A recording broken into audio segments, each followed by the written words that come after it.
The educator Dr. Maria Montessori once said, "The child developing harmoniously and the adult improving himself at his side make a very exciting and attractive picture." Welcome to Montessori Education with me, Jesse McCarthy, where we talk raising children and educating students while bettering ourselves right alongside them. For the parents out there, have you ever wondered if there's any teaching of music in Montessori? And then if so, what is it actually like? Or if you're a Montessori guide, are you curious how to include more music in the children's days? Or maybe a question for all of us, is music even important in school? Or more broadly, in children's lives? And maybe even in our own lives? So today we have a unique guest to talk about it all, and that is the beloved educator Sanford Jones, who shares his experience with music and Montessori from over the last half century. I'm talking literally 50 plus years. So Sanford goes way back, even studying under Mario Montessori, who's Maria Montessori's son. Now, trained as a Montessori guide and as a pianist, Sanford has traveled the world for decades, and that's alongside his vibrant wife, Judy, and just teaching music and movement to children and adults. And now he gives us a musical glimpse into what went on in his own Montessori classrooms, as well as what's possible in children's classrooms around the globe. And I would include in our own homes too.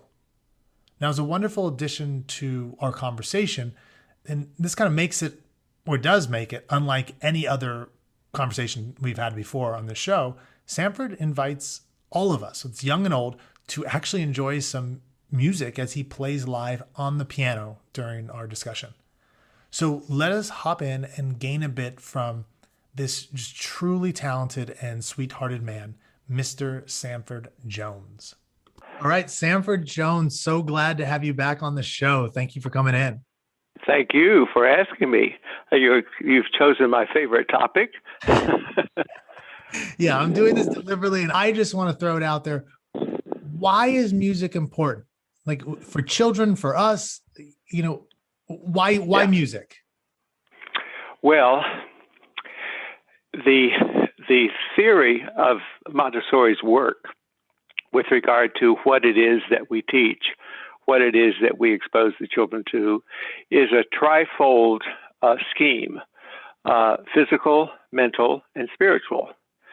Now, when the child comes to school, we coordinate the activities that have to do with food and clothing and transport, walking, the physical aspect. And then as you get into elementary, she called this the age of mental exploration. So we talk about language and science and mathematics. And then along with that, the spiritual aspect. Now, that's not spooky, not religious in the sense of being a religious scheme. Yeah. It revolves around 4 of the Greek words that represented love for the Greek civilization. And Montessori took those 4. The first one is ego. Not ego in the sense that we often hear it mentioned as conceit, but healthy self-worth, self-evaluation. The second one is philia, which is love you have for your peers, your friends, Boy Scouts, Girl Scouts, church choir. The third one is eros, which is the creative aspect. It might be art, it might be music, it might be dance, it might be nature study.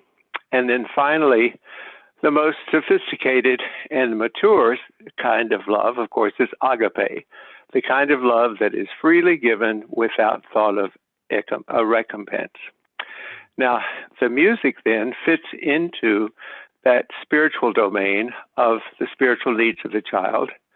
And we introduce the children to music very, very early. Let's take a little piece that I would give to children who are 3, 4, or 5. It's called March, and that's the kind of music that you start with, that the child can hear the beat, can envision walking to it, and eventually add the movement to the music. This is called March. It's by Alexander Cherepnin. Now, it's not a course in music history, but you do want to give the children some explanation of where the composer lived and when. So you might ask a child to come and bring the map of Europe and help him to understand that in Asia, that Cherubinin was from Russia. And in fact, just a little personal aside, when he was 17, he went to Japan to do a concert at a competition, and he met his future wife. And so they moved back to the United States. And I later met Ming Cherubinin, the wife, and studied with her. So that was a little personal connection. His music is so delightful for children. And of course, he went on to write symphonies and oratorios and all that as well. And Sanford, but let's just listen. Before you hop into the music, I just want to note that for those that know Sanford or have heard him before, like I can just see you if the child's of the right age and you share these personal experiences. So it's not this detached, now we play music, we must listen. You could just see that you would sit down and you'd share some of this wealth of like knowledge and experience in your life to go along with the music. And I love that. Yes. Well, let's listen to this very little short piece called March by Alexander Cherubinin.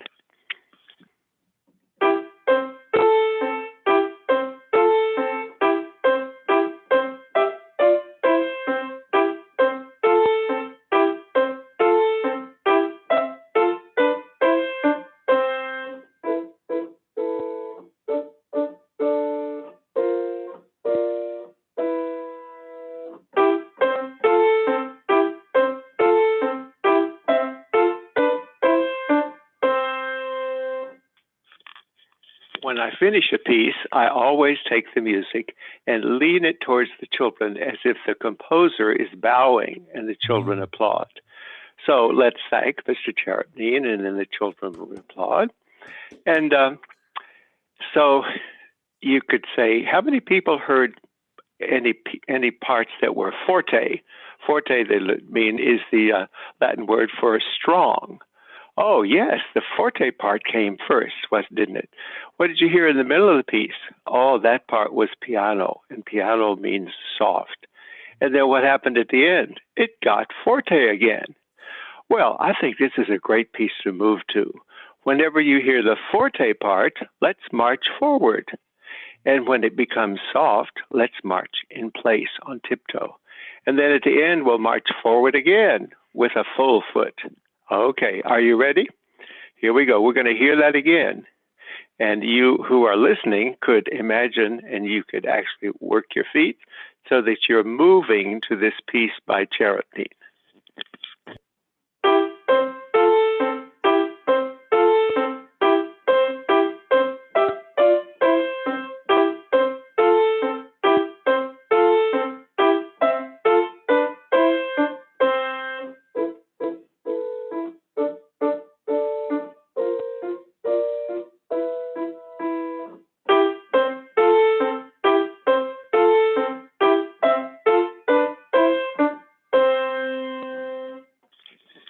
I saw people's feet really moving forward on that forte part. And then you tiptoed in place for the piano part, and then we marched again. So that would be an example of a little brief music history lesson. Yeah. As the children get older, we do the same thing, but the music can change to a more a feeling of expressing feelings rather than movement. The Sanford, march is. Can I pause right there for a moment and ask you the question or so? So, I mean, I found myself before you gave the directions of what the child should do. Because I'm standing talking to you, and I sense my foot is kind of doing a little dun dun dun. So when the first time you play a piece of music or so forth, and what I've seen with at least the youngest children is they tend to naturally move with the music. You're right. And I'm curious, right. There's something so human about music. So I'm curious just to kind of comment on that just more broadly, philosophically. Surely. Like, what's your take on all of that? Well, the training actually of these rhythms comes with the line work, the line that is on the floor in the classroom. The first thing we do is just walking to quiet music, not in any particular rhythmic fashion, but they hear. When Montessori was working, she had a very fine collaborator, Anna Macaroni, and she did so much music with the children, listening, moving, singing. So when Margaret Stevenson came to this country, she said, "Sanford, I don't have any music for the Walking on the Line. Could you make something?" Well, I went home and I got a fancy schmancy piece all ready and came and played it for her. And she said, "Oh, no, no, no, no, no. That's way too expressive. We need something very calming. You want the children to go into a quieter state." So I went home and I revised it, and I'll play just the first section of what we came up with. This is the Walking on the Line, where the children walk heel to toe on the line.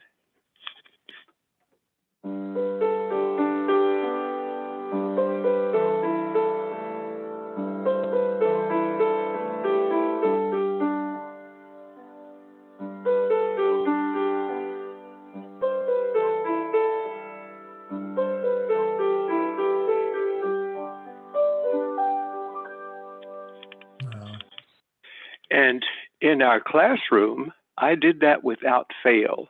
I would often do it at the very end of the morning. The children had put in a nice morning's work. Yeah. And so this was kind of the dessert. And more than one parent would come to me after the school day were over. She said, "What did you do with the children at the end of the day? They came out so peaceful." And that is a good clue, isn't it, that music does affect our feeling life. And so that would be an example. And then you go into the other rhythmic figures, such as the march.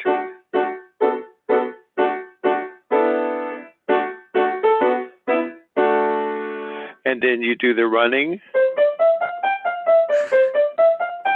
and the skip. And so forth. Yeah. So you don't just have the children sit and listen to music or even just sing. The movement is integral to the learning how to express, and it also is good physical exercise for them. And Sanford, I can't tell you, even the first tune that you played there, just the calming, like it's amazing when you started to play how it almost puts the whole body at peace. It really it's incredible. I mean, in some ways asking the question, why music? Why? It's just, it doesn't even need to be answered in words. Like you play a piece of music and you know why music, it's almost has that immediate feel. So, but I like that you're kind of expanding on it. When children get older or so forth, you might, play a piece and discuss it. But in the earliest stages, you're playing for them to move with the music and just to get a sense of it. That's right. Right. Okay. That's exactly right. Yes, yes. And then, of course, along the way, you can do pieces where they sing as well as usually with the young children. I don't ask them to sing and move at the same time. Mm-hmm. But we're going to move to this piece or we're going to sing to this piece. As they get older, we do what's called singing games. So let's do one. Jesse, if you want to put this on the recorder so they can hear oats, peas, beans, and barley grow. Oh, yeah. Let me see if I can grab that. Hold on one second. I will. And also, a teacher needs to be aware of what areas of the curriculum can be taught together, or at least mentioned.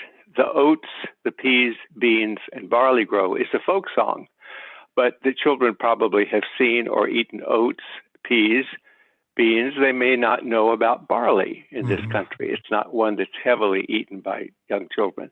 So you could have little jars with the 4 kinds of seeds in it so they know what they're talking about. And the farmer plants the seed, and then he takes his ease, looks around, surveys the land. So this is a singing game that the children can understand. Oats, peas, beans. Now, would you like me to play it now? Please. All right, here we go.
Good, good.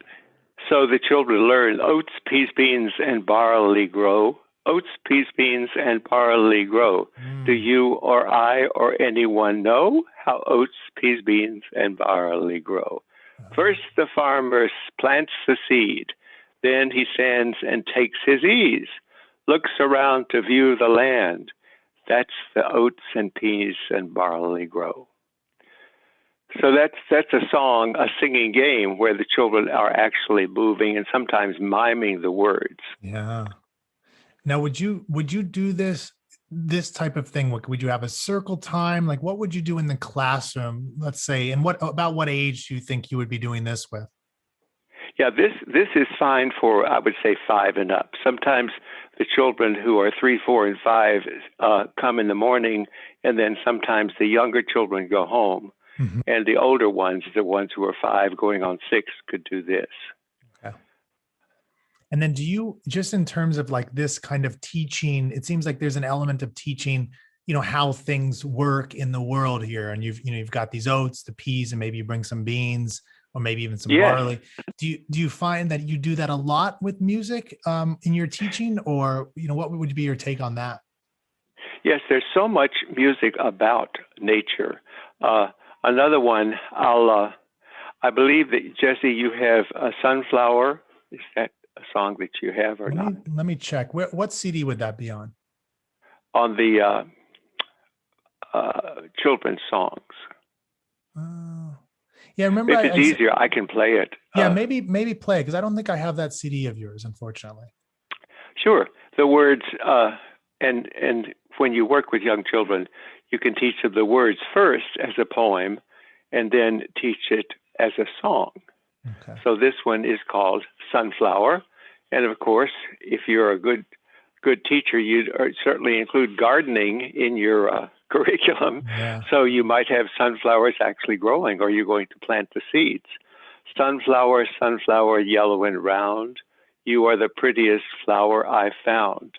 Tall, straight, full of grace. I love the light in your bright yellow face. Let's listen to the song. Great.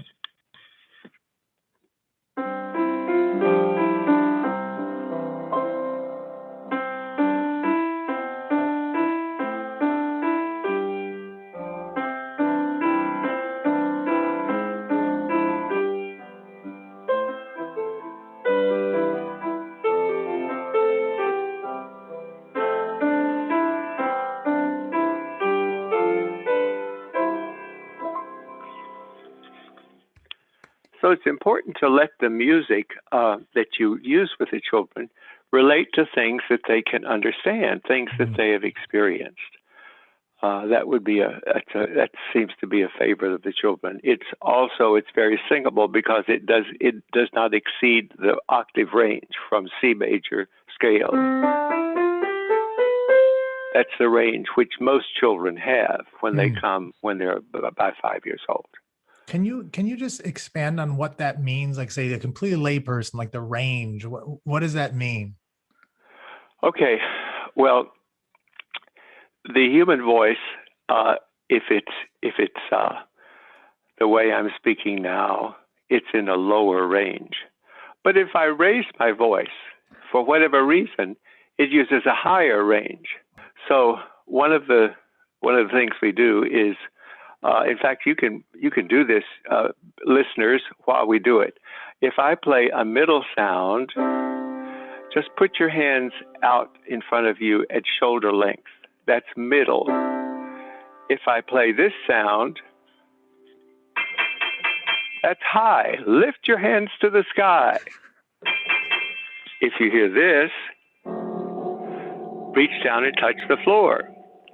So you're using language, right? Middle, great, high, and low.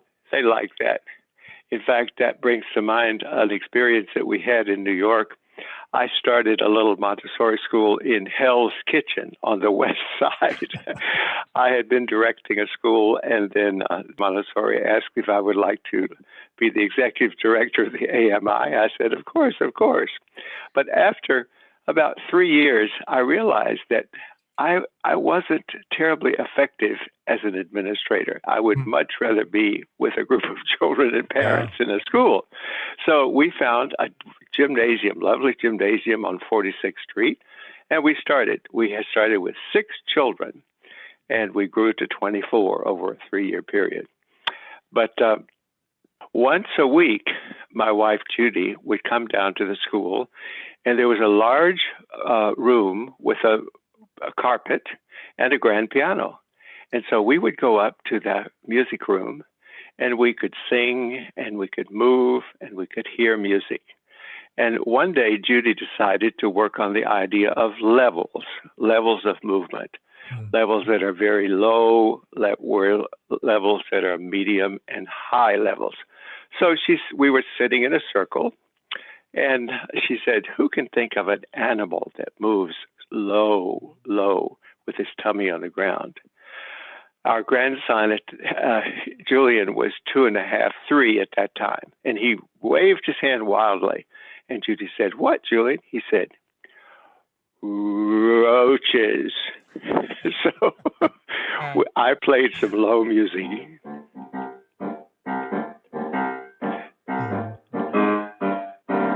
And we were all roaches. They were all their little bellies. And then this music says, time to go home, back to their home seat where they were before. Okay. And then she said, children, who can think of an animal that walks on all fours? It's not quite on the floor, but it's low. It's sort of medium sound. Julian's hand went up again. Just for fun, I said, Julie, call on him again. And he said, rats. So we played it. We were all rats with their little whiskers. And finally I said, all right, let's go for it, Judy. Let's see what he does with this one.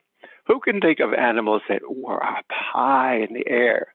Julian's hand waved higher than ever, and he said, roaches, rats, and flies.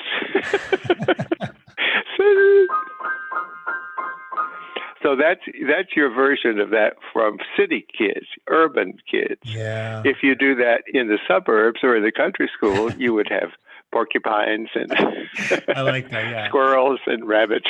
The rats in the subway on their bellies. That's right. In New York. I had the pleasure of teaching Julian for 3 years. He was my first grandson. And now, just next week, he and his first son, are coming to the South, and we can visit with them. I have not yet wonderful. Met my great grandson. Wow. Yeah. So I mean, just listening to you and just thinking again, coming back to this, like, the purpose of music and why it's just, when you connect these things, even when you were talking about the voice and how, this range, it just gives meaning to something that's more abstract, like, that we know of. Yeah. Or with the concrete things, it gives children, like even myself as an adult, when I think of a rat now, you've got that low to the ground sound. Right. It just adds meaning to the things in our world. Yes, exactly. You're so right. And actually, as the children get older, they begin to desire certain composers. Once in a while, going in from the playground after lunch, I would usually do music right after lunch in the early part of the afternoon. A child could say, "Oh, could we hear some more Bartok? We would love to hear Bartok. He was so earthy." So we would play. We go and we hear a piece of Bartok. And of course, we have Bartok bow. We lean the music over, and the children applaud him. Then sometimes the music, as they get really older in the upper elementary, we play music that is in musical circles called abstract. In other words, it does not depict movement as such, but is much more in the feeling realm. And I would like for you to hear probably the world's shortest piece. It's only 16 measures, and it's by the French composer Chopin. He was actually born in Poland. His mother was Polish, his father was French. And so he was born and lived most of his life in Paris. One of the things that I learned about Chopin, we visited his grave when we were in Paris, is that he earned his reputation as a pianist with only 20 concerts. He died very young. He died at 37. But he was called the pianist's pianist because most of what he did was for piano. And so this particular day, I played one of his preludes. I said, children, Mr. Chopin was so generous to us. He left us 24 preludes. A prelude is a short piece. Let's listen to this one. It's around the key of A, so it's the prelude in A major. And I then played, okay? Mm-hmm.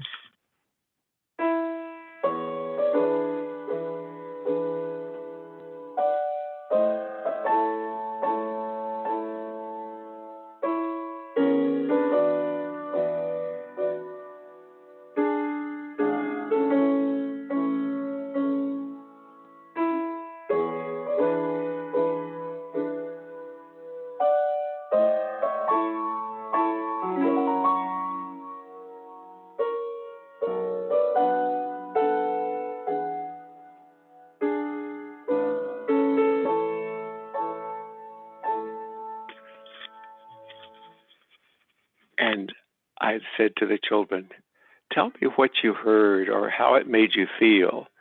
And this 9-year-old child, who was the daughter of the chief cellist, the head cellist for the New York Philharmonic, a very well-educated musical child, said, oh, Mr. Jones, I liked that because on the 6th phrase, that's where the flower opened. Wow. And I thought, oh my God, this is heaven. Wow. I've died and gone to heaven. Because she had an image that it came to her when I played the rolled chord there in that phrase. Yeah, and you something just popped in my head because we had talked a couple months back, and you told me this story. I don't know if you recall, but I think it was a boy. I don't remember his age, but he became very sophisticated in his understanding of music and different composers. And there was this funny experience that happened. Do you know the one I'm talking about? Yes, his name was Damien. Okay, yeah, please share that. Yeah, Damien was the kind of kid that keeps teachers humble. Oh, he was delightful. He is the one that when we were studying European history, we talked about the Roman Empire, and he said, "Oh my gosh, there's there's Italian, and there's Greek, and there's Italian, and there's Portuguese, and there's French. There's so many languages. I'm going to make a chart." He loved to make charts, and so he took the numbers 1 to 10 and wrote them down in English, and Spanish, and in Portuguese, all of the Romance languages plus English. And then he said, "Look, Mr. Jones, they're almost all the same. They're like sisters, Portuguese, Italian, Spanish. But English, that's on the fringe. But that's not quite so much like the others. And you know why?" And I said, "Well, no, why? Why, Damien?" He said, "That's because of the Germanic invasion of Britain. And they brought their language with them. So now we have much more traces of the Germanic language in English, whereas the others were more from the Latin, the Roman." And I thought, my gosh, you belong in college, kid. Yeah, I mean, he's piecing things together. It's great. Right. And the story that you're thinking about is... Yeah, and how old was he again? At this time, he was about 9. Yeah. And I mean, 9 or 10. Just to pause on it, as Sanford's talking here for everybody out there, like, most children that go to normal traditional school or non-Montessori or something that's not really super engaging, when you're learning about history or languages, it's usually a bore. Like, it sucks the life out of children. So this is just the opposite. Yeah. There's just such excitement with learning. I love it. So, but anyway, really? So your story. This particular boy, I said, all right, today, let's hear a piece that you've never heard before, but you have heard other pieces by this composer. Now, composers generally have a style. It's like your handwriting. I can look at a piece of paper and I can tell maybe which child wrote it because that's your signature. Well, this particular composer wrote this piece, but I'm not going to tell you his name. I'll play a little bit of it, and you tell me when I finished who you think it is. All right? So I sat down and played.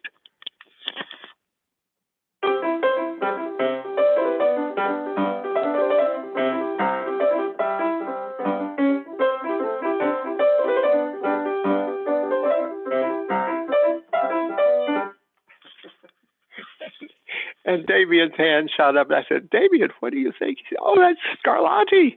That's Domenico Scarlatti. And I said, well, how would you know that? He said, well, you said when he was 17, he won a concert because he was so virtuosic. Oh, he had this wonderful vocabulary. He could talk circles around me. And so he had such ability at the keyboard. And I heard what a terrible time you were having with those cross-hand passages, Mr. Jones. So it must have been Scarlatti who made the piece. Oh my God. I love how blunt, and it's not like he's talking trash or something. He's just, this is his thought process, right? Right. There's no judgment. This is just the way it was. Oh my gosh. It's one of the reasons it's one of the reasons I just love being around children, both because they pick up on things so quickly. And then they also just say what's on their mind in a very kind of just direct way that I miss. When around a lot of adults, there's a lot of fluff going on. So I love it. Oh, well, I'll tell you, one of the faults that I discovered about myself as I got into the classroom, especially with the upper elementary, because you could just live with these kids and have school all 24 hours a day. And this is something that Mr. Montessori had said to me in one of his visits. He said, Sanford, I know that you are a fine teacher. You know how to teach. But be careful that you don't move the children on too quickly because you like the lessons. They like the follow-up. He said, wait and let the children digest and experiment and explore and develop the lesson or the conversation, as Dr. Montessori preferred, for a while before you move them on to something new. Yeah. So that was a lesson I had to learn, just to step back and see how the children could develop something.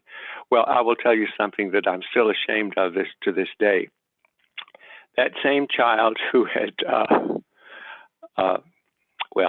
let me back up. I was playing for them a little minuet, a Bach minuet, and it is very much in the classical, and I'm sure you've probably heard. I'll play just the very beginning of it so you know which piece I'm talking about.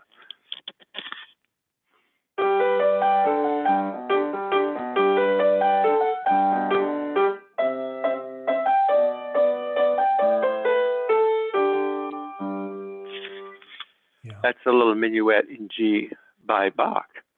And when I finished, the children applauded. And I said, now, you've known a little bit about Johann Sebastian Bach, but did you know that he was a really family man? He had 20 children.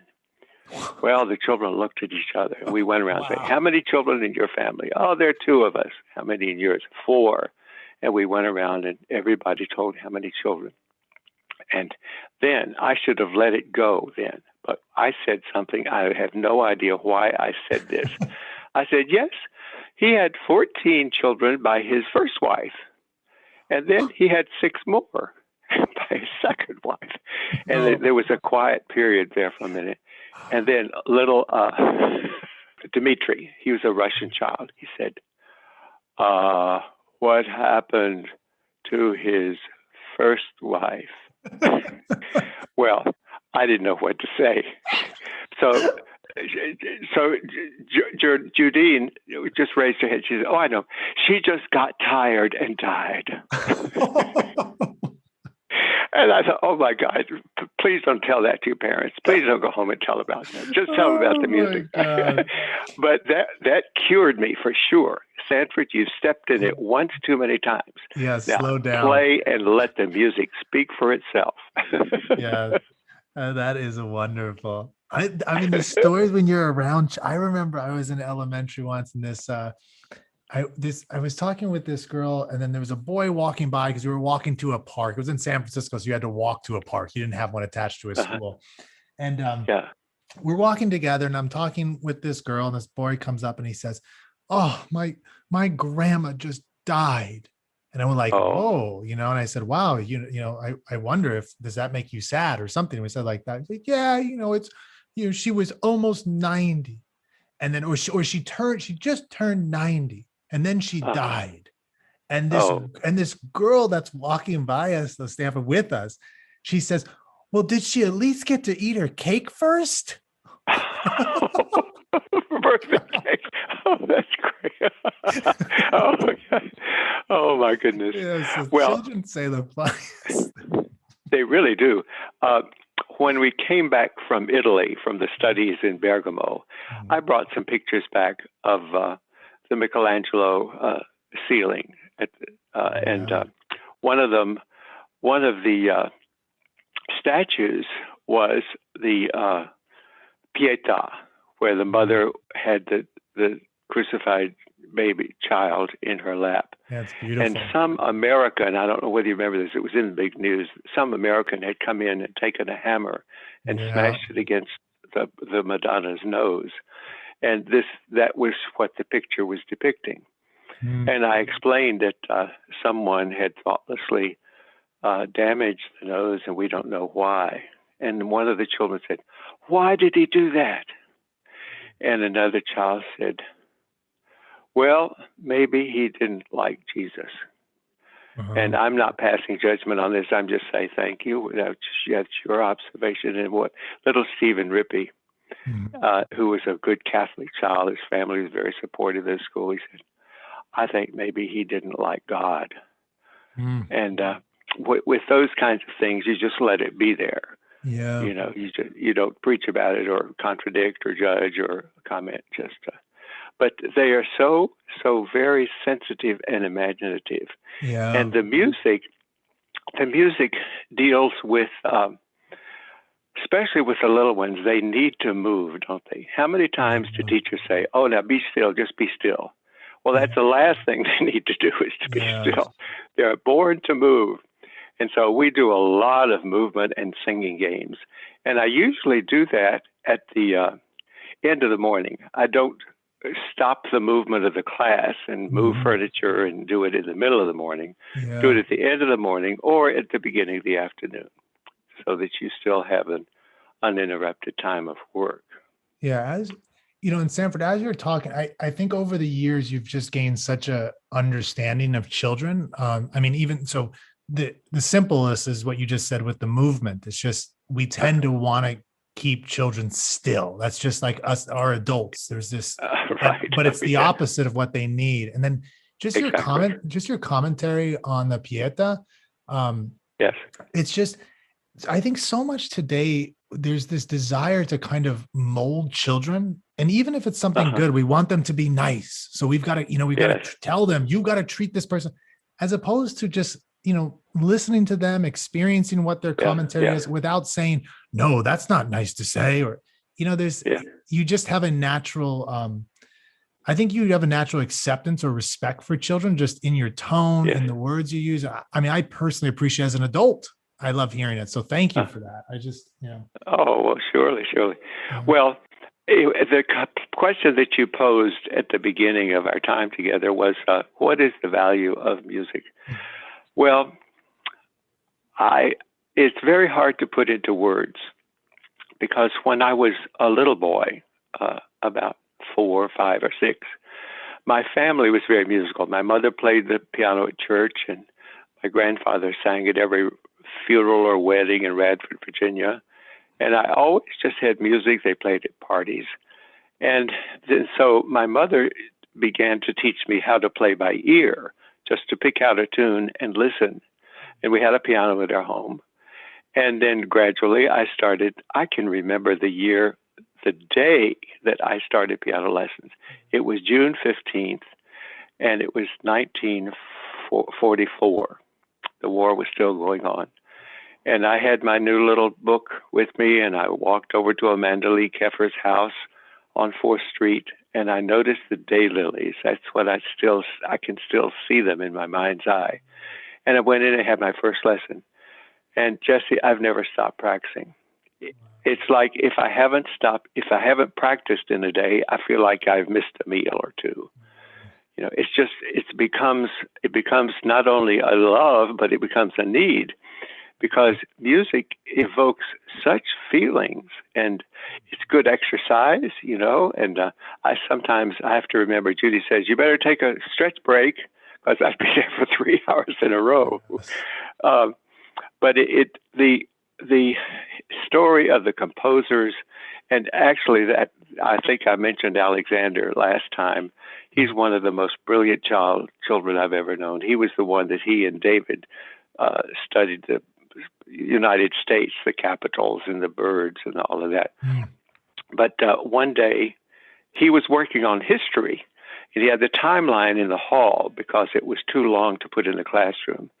And he came rushing into the classroom waving 2 cards with pictures on them. One was a composer and one was an explorer. And he said, did you know that at the same time that Captain Cook was exploring the barrier reef of Australia, Mozart was composing the Magic Flute in Austria? Isn't that something? Wonderful.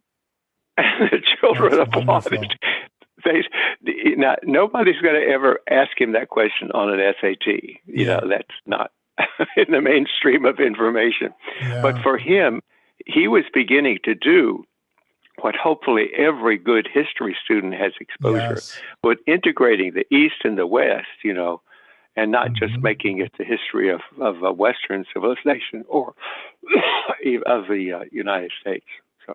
Yeah, that's wonderful, Sanford. I like how you've kind of at the end here integrated both the kind of conceptual understanding of music and making connections throughout history and life with, absolutely. with this, again, the spiritual element of what comes just automatically almost to our bodies and our emotions with music. Absolutely. So maybe here at the end, would you like to play a piece that's something meaningful just for you that you enjoy? I'd like to close out with something that just brings you joy, if you'd like. So I will. I'll play the piece. I'm doing some concerts on YouTube, and I'll let you know so that if you want to kind of spread the word, however you do that, because it's an easy link. And one is women composers. I've had the best time this last fall researching women composers. They're not terribly well known. Schumann's wife, Clara, was a very fine pianist. In fact, she excelled more than he did. But the truth is that Robert Schumann, German in the 19th century, had small hands. And so when he was a student, he was an adult, he made this device out of rubber bands and splints and stretched the tendons in his hand so that they became limp and weak, and he could no longer play. Oh my gosh. His music was incredible. And in fact, when I was in Bergamo, they have a week every year where a great artist comes and performs all the piano music of a particular composer. And that particular year, it was Schumann, and I was given a ticket by one of my students to go and hear every piece of piano literature that he made. But the truth is, he could not play them himself. So fortunately, his wife, Clara, was able to do that. And so they made a wonderful duet traveling throughout Europe. Oh, wow. He composed it and she played. But this one is called Dreaming, Traumerei by Robert Schumann. I'll play it now.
have it.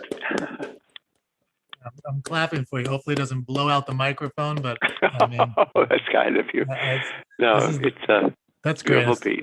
It's the first time I've kind of heard you live playing, for us. So this has just been wonderful. I hope everybody out there appreciates it as much as I have, Sanford. So thank you so much for the invitation. And I hope the listeners will have some idea of how they can make music more a part of our lives, because it is such an ingredient for feeling comfortable with yourself and for expanding your range of feelings. Yeah. I mean, you've definitely made it come alive today. So thank you again. Well, thank you so much. Yeah. Thank you. And we'll talk soon again. You bet. Bye-bye. Coming out of my conversation with Sanford, I just want to note 2 quick points. First, very practical. Please check the show notes for links to a few concerts Sanford mentioned and to CDs and DVDs that he has put together throughout the years, as well as the names of all the music he played for us today, if you're interested. If you can't find these show notes wherever you are actually listening right now, head over to montessorieducation.com and you should be able to find everything there. You'll also see some super cute photos of Sanford, which is really cool. And those are both back in the day and more recent photos. Now, second quick note, this one personal. I just want to say how thankful I am to have discovered Sanford. I don't know, it must have been over 5 years ago when I first saw him and his wife that came to a school I was working at. It may have even been 10 years ago. It was a long, long time ago. But anyways, I'm very thankful to have reconnected with him. I think we all need more of Sanford in our lives, of kind of what he has to offer. And this goes beyond music, as hopefully you sensed during our discussion. Sanford, he just really raises the bar as a human being, in my view. And I don't know, he just kind of has a way of naturally lifting us up right alongside him. So thank you again, Sanford, and cheers to your great work. And for everyone else out there, it's a pleasure doing these discussions, myself and for all of you. And I look forward to the next one. So adios for now and talk soon.